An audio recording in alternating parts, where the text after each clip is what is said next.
আসসালামু আলাইকুম। দুপুরে কি, কি খেয়েছিলাম সেটাই আপনাদের সঙ্গে শেয়ার করব। আজকে দুপুরে অনেক মজার, মজার সব খাবার ছিল। তার মধ্যে একটা হলো ইশান।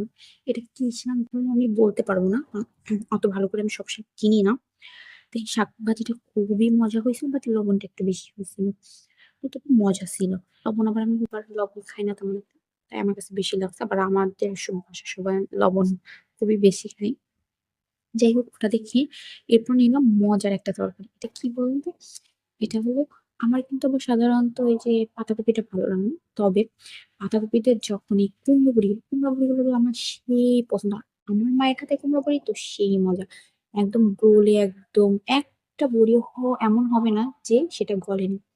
তো এটা দিয়ে খেলাম খুবই মজা লাগছে, অনেক মজা লাগছে। এরপর নিয়ে নিলাম টার্কি মুরগির গোশত। এই মুরগির গোশত আমি 100-এ 100 বলতে পারি।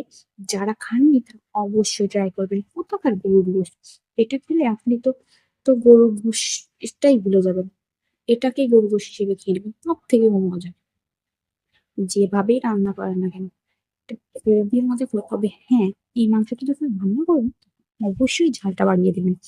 এটাই কিন্তু ঝাল বাড়িয়ে দিলে সেই মজা। দেখেন আমার মা রান্না করছে, মাংসগুলো কিন্তু সব সফট হয়েছে কিন্তু হাড্ডিটাও মজা। কি যে মজা এই মাংসটা! আমি তো এই যে সন্ধ্যার সময় ভয় দিচ্ছি না, এখন কিন্তু আমি আবার খাইছি। দিয়ে তারপর আপনাদের ভয় দিচ্ছি। আজকে খাওয়া দাওয়া এটাই ছিল, আলহামদুলিল্লাহ।